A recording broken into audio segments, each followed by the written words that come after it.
8 o 9 minutos en el territorio continental ecuatoriano, buscando la verdad y abogando por la unidad nacional en pro de la paz y la seguridad en el Ecuador. Queremos saludar a la doctora Catalina Carpio Peñafiel, asesora y consultora en delitos financieros.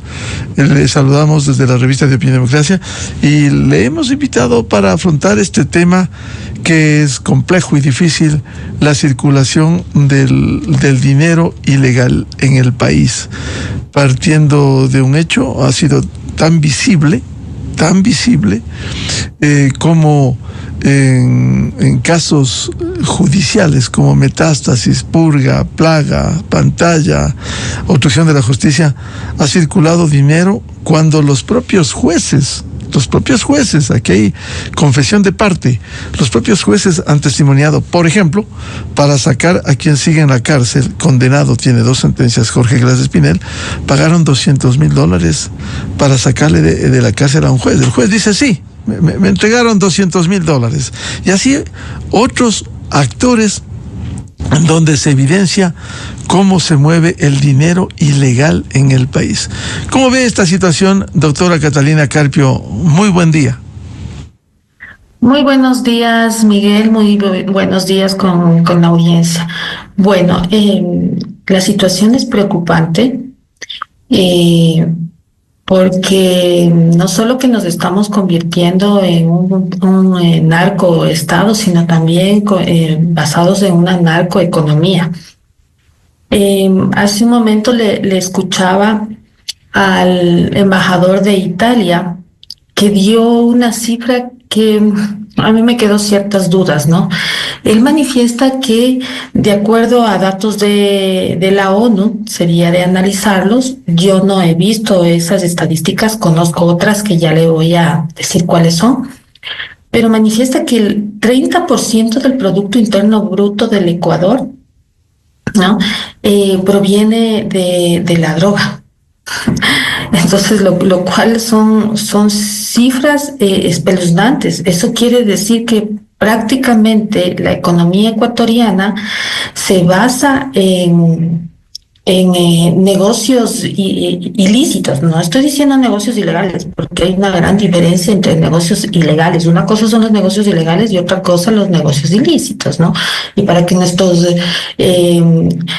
audiencia que nos escucha sepa la diferencia, negocio ilegal puede ser que los puestos informales de la gente que no tiene permisos municipales y vende productos de la calle, pero en cambio un negocio ilícito, ¿no es cierto?, quiere decir que tiene que ver con delitos, ¿no?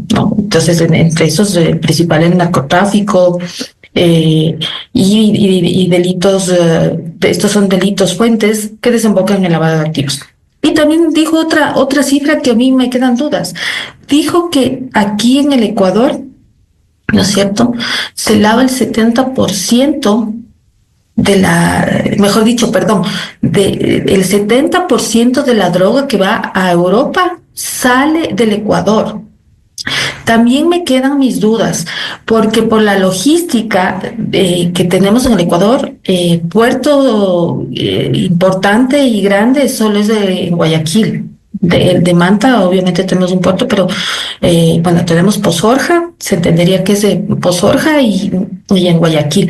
No tienen una capacidad como para que de aquí salga el 70% de la droga.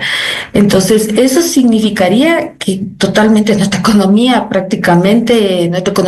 es basada en negocios ilícitos. Y entonces eso se reflejaría, este es mi análisis, yo en esto estoy más de 15 años, se reflejaría en la economía. Sería una economía fuerte, porque el narcotráfico inyecta dinero. Y sin embargo, no estamos así. Ha empeorado la economía en los últimos años, ¿no es cierto? Entonces, tengo mis dudas, porque lo que yo conocía, datos de Naciones Unidas, es que más o menos entre el 2 y el 5% del Producto Interno Bruto del Ecuador está relacionado con el narcotráfico, que son cifras mucho más creíbles. 5%, alrededor de 5,000 millones al año, es una cifra altísima, ¿no? pero no el 30% que dice el Claro. Estado. Yo quiero saber en qué se basa eso, ¿no? Porque tampoco podemos dar cifras así que causan un terror en la población. Y más bien se magnifica el problema. Sí, hay un problema, es evidente, pero yo no estoy tan segura de eso. Y lo mismo escuché de las operaciones sospechosas. Yo justamente soy especialista en armar operaciones sospechosas. Por confidencialidad no puedo decir, pero grandes casos que se han empezado a investigar en el Ecuador los he investigado yo a través de clientes míos que me han contratado para que les ayude a armar, porque los famosos ROI que hace la UAFE son en base a información que mandan los sujetos obligados. Entonces, en algunos, no digo en todos, sería mentir, pero en importantes casos, desde hace muchos años atrás, he estado yo atrás de esos reportes. He armado para que puedan los sujetos obligados enviar y dar insumos de buena calidad, ¿no?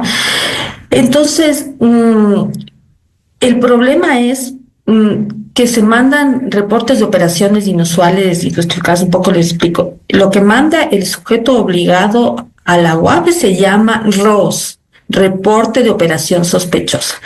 Ahí ellos hacen un análisis financiero, se supone, análisis patrimonial, y si es que hay indicios de que realmente se comete un lavado de activos, se manda a la fiscalía y ya se convierte en un ROI, Reporte de Operaciones Inusuales Identificadas.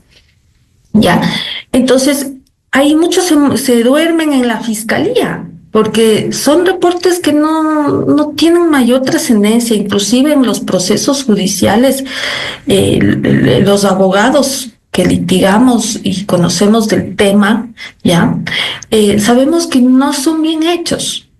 Y entonces a la fiscalía sí se le convierte eso en un problema, poder investigar, lo mismo a la policía. Ahora, hay que reconocer, y esto hay que decir, sí hay esfuerzos por mejor. Por ejemplo, en la Policía Nacional, ya, había antes la famosa ULA, la Unidad de Lavado de Activos, pero hoy en día se ha dividido, hay una unidad especializada en delitos financieros y también dentro de la unidad especial que hace las investigaciones de narcotráfico, se les ha estado especializando para conocer lavado de activos por narcotráfico. Y la otra unidad también investiga lavado de activos por otros delitos. Más o menos se ha hecho una división como tiene la DEA, que investiga todo lo de narcotráfico, incluido lavado de activos por narcotráfico, y el Homeland Security, que estudia todos o investiga todos los otros delitos y fuentes de lavado de dinero. Entonces ha habido progresos. Ahora, el tema es que con la salida de USAID, no todo con USAID es malo. USAID apoyaba mucho aquí en el Ecuador para temas de investigación. Y, por ejemplo, estaba el Observatorio de Crimen Organizado, que si bien es cierto, eso es adscrito a un organismo de investigación de la jurídica de la OEA, pero recibía muchos fondos de USAID. Y entonces, por ejemplo, el observatorio ahorita está en stand-by. Me imagino que hasta que se defina qué va a pasar con USAID.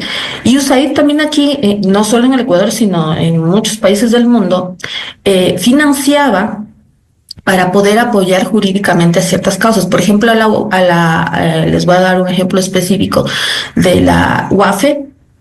Cuando la UAFE sacó hace 2 años de la resolución de que los abogados tienen que reportarle, varios colegios de abogados, en mi opinión, esta es mi opinión técnica, por desconocimiento, interpusieron acciones de inconstitucionalidad de esa normativa, porque no entendían bien que no es que todos los abogados van a reportar, es solo ciertas actividades de ciertos abogados. Por ejemplo, la defensa, los abogados que litigan en materia penal, esos no están obligados a reportar. Entonces ahí USAID contrató abogados que saben bien del tema y que estaban alineados con lo que quería hacer la UAFE y ellos presentaron acciones amicus curiae para que los jueces constitucionales entiendan mejor la figura.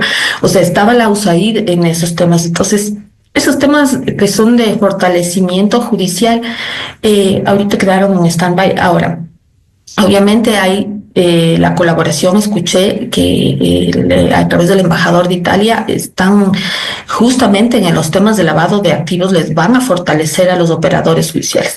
Eso me parece excelente.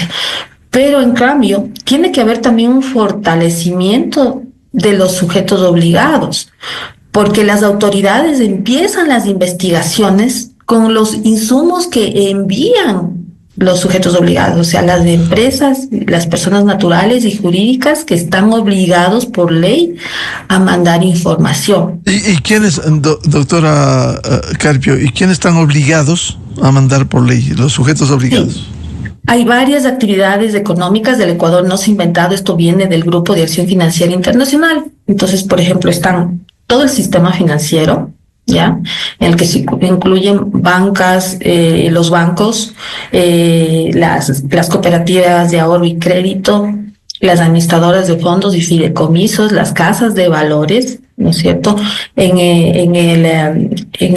También las actividades de construcción, inmobiliarias, de corretaje, están las agencias de turismo, ¿no? Dice la ley, aunque ellos todavía la UAFE no les ha regulado, están los equipos de fútbol de varias categorías, están los abogados, pero abogados litigantes no entran aquí, porque se entiende que es por el derecho a la defensa, ¿no es cierto? Y justamente la relación abogado-cliente que hay reserva y confidencialidad. Solo son los abogados que, por ejemplo, constituyen empresas, que reciben mandatos, ¿ya? Por ejemplo, al abogado le transfieren una plata para que compre un terreno. Ese tipo de actividades legales, no son todas. Están los contadores, están los notarios, los registradores de la propiedad mercantil, que ahí se cierran los círculos de una compra-venta, por ejemplo, de un inmueble. Estos son básicamente, también los operadores de negocios virtuales y digitales, ¿no? También ya les están regulando a los negocios informáticos de apuestas, porque aquí las apuestas en el Ecuador están prohibidas desde el año 2012, antes sí eran sujeto obligado, y en el gobierno de Correa les eliminó, pero han nacido otro tipo de productos ya con los temas virtuales y digitales y que no estaban regulados, pero estos ya entran también en la regulación actual. Es decir, es un campo muy amplio. Sin embargo, Miguel, y eso es por investigaciones que yo he podido tener acceso, donde se lava mucho dinero y no hay control, lastimosamente. ¿En qué sectores? En los sectores de los restaurantes, las grandes, o sea, no puedo decir de todos, pero las cadenas de franquicias, ya, que han surgido últimamente, eso nadie controla, porque no es, de acuerdo al GAFI, no es un sujeto obligado. Sin embargo, ya, es un negocio perfecto para lavar dinero y dinero además, ¿no es cierto?, que está legalmente, porque son empresas que se constituyen legalmente, pagan impuestos, pagan al IES, aportes, de todo, y además se consiguen inversionistas. Entonces usted quiere ponerse una franquicia, usted paga un valor, entonces es perfecto para disimular la inyección de dinero ilícito, ¿sí? Entonces, eso, por ejemplo, está fuera de las miras de las autoridades y está fuera de las estadísticas que dijo el embajador de dinero de forma ilegal. Esto está totalmente legalizado y no hay control ahí. ¿Y quién controla los flujos que ingresan? El rato que se hace tal vez una inspección a través del servicio de rentas internas, ahí está todo. Mira que contratos de franquicias, Está pagado, el señor fulanito, menganito compraron la franquicia, aquí está, y probablemente esas personas son de origen, tienen dinero de origen lícito, los ahorros, la jubilación, una liquidación, lo que sea, y ponen claro, ahí, claro. ¿no? Ahora, en este combate a los dineros ilegales, primero se necesita una voluntad política férrea para atacar este mal. Cuando vivimos un conflicto armado interno, la presencia del narcotráfico en el Ecuador, pero a veces no existen obstáculos y dificultades técnicas, entre comillas, que se argumentan, porque vuelve siempre al comienzo, y lo he preguntado en ocasiones anteriores a la doctora Catalina Carpio. Algún ciudadano vendió su vehículo, 15, 20 mil dólares, y claro, por obligación va a depositar en el banco o hace una transacción. Hay que la justificación de esos dineros provenientes de qué. Sin embargo, siempre se dice, ¿qué pasa con el ingreso de ingentes recursos, transferencias, 100.000, 200.000 o más, que presumiblemente pudieran estar vinculados a negocios ilegales, a negocios ilegítimos en el sistema bancario y financiero? Bueno, se me escapó decir que los concesionarios y patios de carro también reportan, y no reportan de ahora, reportan desde el año 2013. O sea, hay controles. Y los grandes concesionarios, que son totalmente legales, pues por supuesto mandan reportes de operaciones sospechosas. Ahora, el tema es en los patios de carros chiquitos, ¿sí? Sí hay un volumen que se pueda lavar dinero. Sin embargo, los datos que han dado las autoridades, que además no son, hay que aclarar que no son datos estadísticos, o sea, no hay un control ya estadístico, sino que yo creo que son más datos de percepción, ya. Es que se lava dinero en este sector informal. Sí se lava, pero no, yo considero que no en las grandes cantidades que dicen. Donde realmente se lava mucho dinero es en la minería ilegal, que no hay controles. Claro. Y ahí... Déjeme decirle, porque hay investigaciones periodísticas como de Plan B, Código Vidrio y otros con ayuda internacional, ¿cómo es posible que estén lo que usted bien diferenciaba, lo legal y lo ilegítimo? Ilícito. Lo ilícito, perdón. Hay empresas registradas, empresas fantasmas, que exportan oro, que están que declaran impuestos aun cuando sean muy pequeños frente a la formalidad, y que exportan oro formalmente, y cuando por falta de investigación van finalmente, el periodismo ha ido a las empresas en el oro y en otras provincias en el Azuay, simplemente no hay esas empresas, pero legalmente están exportando el oro.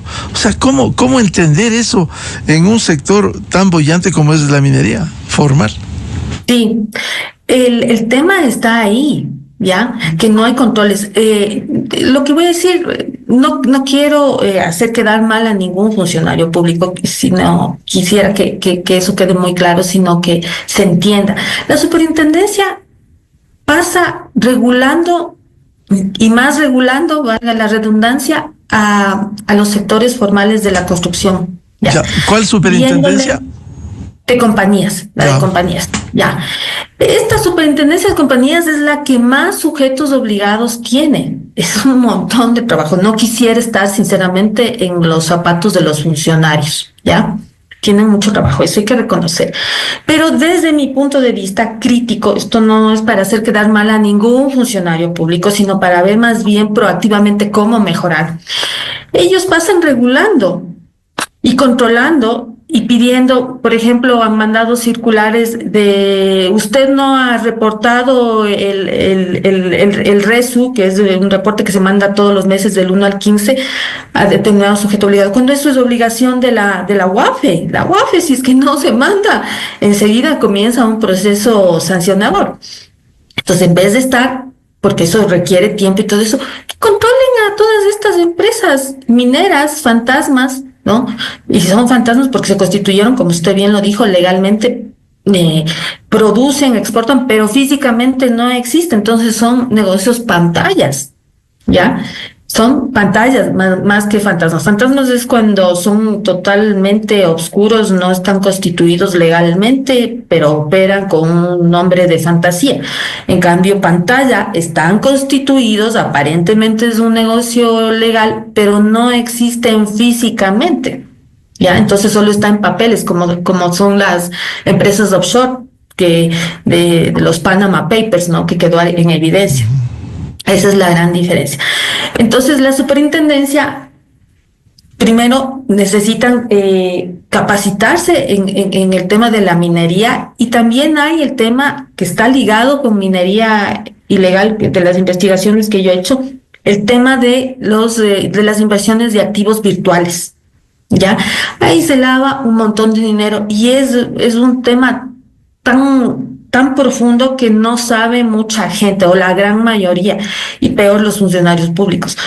Entonces ahí es donde se lavan millones de dólares que pasan por las narices de los funcionarios, y quizá por ahí podría ser el 30% que habla el embajador de Italia. O sea, un poco me parece que es por ahí, porque por ahí no hay controles y no tenemos idea cuánto se esté lavando. Pero las autoridades, la UAFE, que ahorita no hay un director fijo, sino que está encargado, que es el secretario anticorrupción, también maneja lo de la UAFE. Entonces no creo que el señor sea un Superman para estar pendiente de todo eso, aunque tiene sus funcionarios, ¿no? Pero ellos están enfocados en lo micro, en el lavado. Sí se lava en el tema de los vehículos, ¿ya? Pero donde está el gran lavado, y que nadie se da cuenta más que los periodistas que se han arriesgado para ir a comprobar todo eso, porque esto es una mafia, y están metidos también muchos políticos en eso, ¿no? Lastimosamente, es en esta área de la minería ilegal que sacan a través de las inversiones virtuales, de bitcoins y todo eso.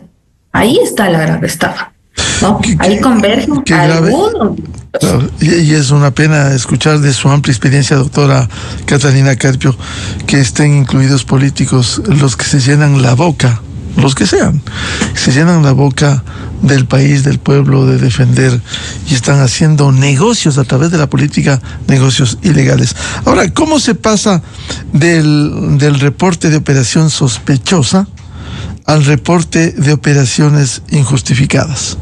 Ya, esa es una excelente pregunta para que la gente entienda. Cuando el sujeto obligado, vamos a poner el ejemplo, el concesionario automotriz, detecta, hay indicadores, ¿no es cierto? Se tiene que tener un programa de cumplimiento, ¿no es cierto?, para poder administrar los riesgos, que eso también es otra cosa.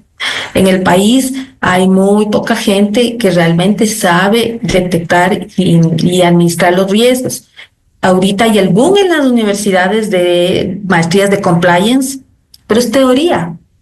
No les enseñan a las personas cómo tienen, y esto es bien complejo, la administración de riesgos para poder detectar, porque precisamente una mala administración o análisis de un riesgo le manda trabajo a la UAFE que le hace perder el tiempo.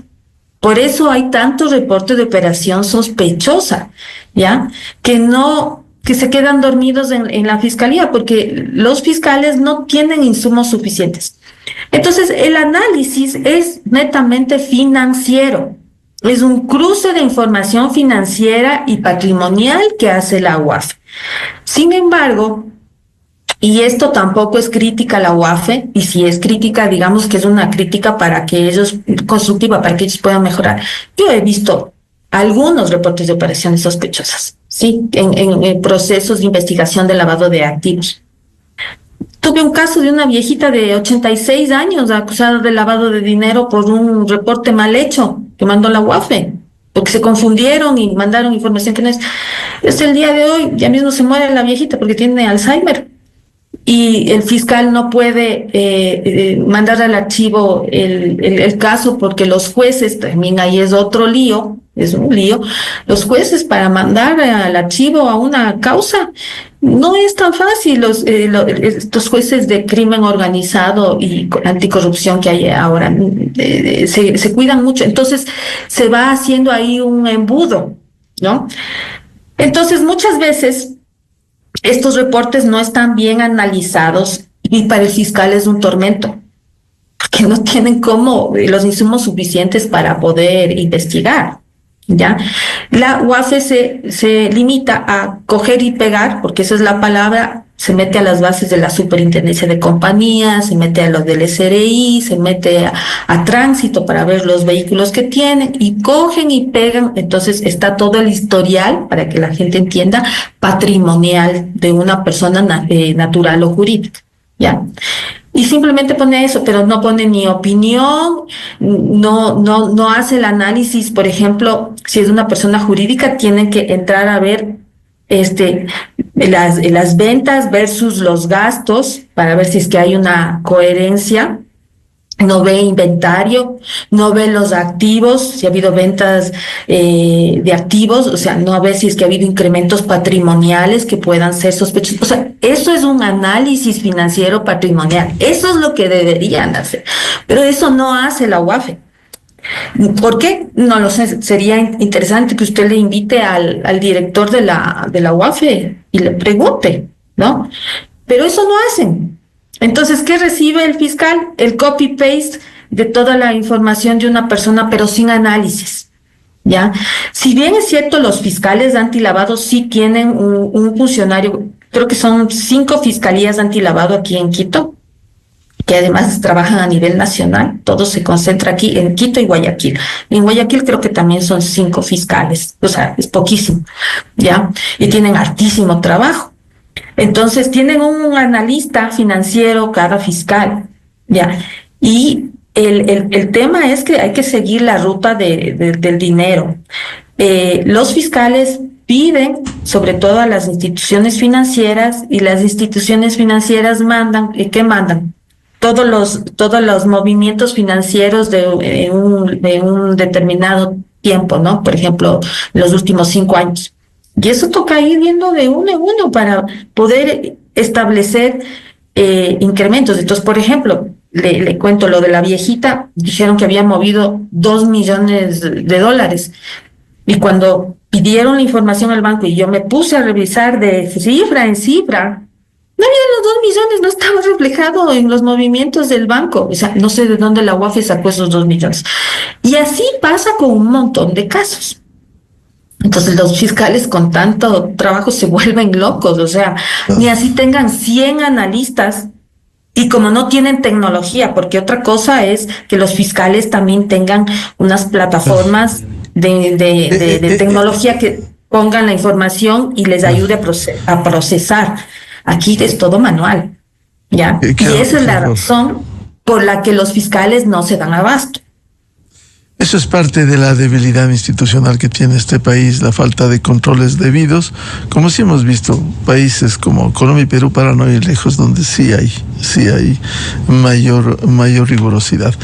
Como siempre, muy ilustrativo, doctora Catalina Carpio Peñafiel, hablar con usted y abrieron los ojos a esta realidad inocultable de cómo se lava el dinero. Y usted empezó diciendo estos datos que diera el embajador en las últimas horas, de un 30% de dinero ilegítimo en el Ecuador y un 70% de droga que va a Europa, que sale del Ecuador. Quizás puede ser exagerado, pero son alertas de lo que está viviendo nuestro querido país. Seguiremos hablando, doctora Catalina Carpio, muy ilustrativo su análisis.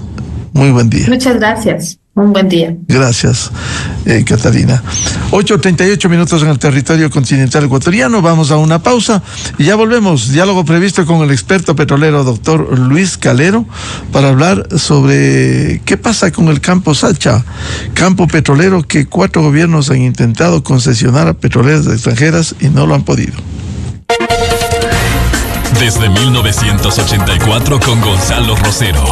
La revista de opinión Democracia. Siempre líderes, siempre confiables. Enseguida